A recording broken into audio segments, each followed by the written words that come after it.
السلام علیکم ورحمۃ اللہ وبرکاتہ۔ پیارے مسلمان بہن بھائیوں، کیسے ہیں آپ سب؟ آئیں پیارے آقا جناب محمد مصطفیٰ صلی اللہ تعالی علیہ وسلم کی چند احادیث مبارکہ سماعت فرمائیں۔ جزاک اللہ۔ بسم اللہ الرحمن الرحیم۔ حضرت ابو ہریرہ رضی اللہ تعالیٰ عنہ بیان کرتے ہیں، رسول اللہ صلی اللہ علیہ وسلم نے ارشاد فرمایا، تین آدمیوں کی دعا ضرور قبول ہوتی ہے: روزہ دار جب وہ افطار کے وقت دعا کرتا ہے، عادل بادشاہ اور دعائے مظلوم۔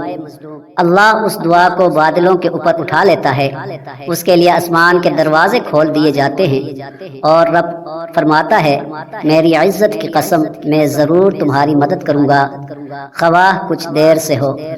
حضرت عمر بن خطاب رضی اللہ تعالیٰ عنہ بیان کرتے ہیں، میں نے عمرہ کے لیے نبی کریم صلی اللہ علیہ وسلم سے اجازت طلب کی تو آپ صلی اللہ علیہ وسلم نے مجھے اجازت عطا کی اور فرمایا، پیارے بھائی، ہمیں اپنی دعا میں یاد رکھنا اور ہمیں بھول نہ جانا۔ آپ صلی اللہ علیہ وسلم نے ایسی بات فرمائی جس کے بدلے میں پوری دنیا کا حصول میرے لیے باعث مسرت نہیں۔ حضرت عبداللہ ابن عمر رضی اللہ تعالیٰ عنہ بیان کرتے ہیں، رسول اللہ صلی اللہ علیہ وسلم نے ارشاد فرمایا، کسی شخص کے لیے اس کی عدم موجودگی میں کی گئی دعا بہت جلد قبول ہوتی ہے۔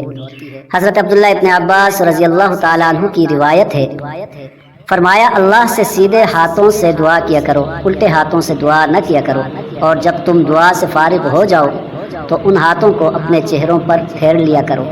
حضرت ابو ہریرہ رضی اللہ تعالیٰ عنہ بیان کرتے ہیں، رسول اللہ صلی اللہ علیہ وسلم نے ارشاد فرمایا، جس شخص کو پسند ہو کہ مشکلات و مصائب کے وقت اللہ تعالیٰ اس کی دعا قبول فرمائے تو پھر اسے چاہیے کہ وہ خوشحالی میں کثرت کے ساتھ دعا کیا کرے۔ حضرت سلمان فارسی رضی اللہ تعالیٰ عنہ بیان کرتے ہیں، رسول اللہ صلی اللہ علیہ وسلم نے ارشاد فرمایا، صرف دعا ہی قضا کو ٹال سکتی ہے اور صرف نیکی و اطاعت ہی عمر دراز کر سکتی ہے۔ ویڈیو اگر پسند آئی ہے تو ضرور چینل کو سبسکرائب کریں، ویڈیو کو لائک کریں اور بیل آئیکن پر کلک کریں، ایک پیارا سا کمنٹ کریں۔ شکریہ۔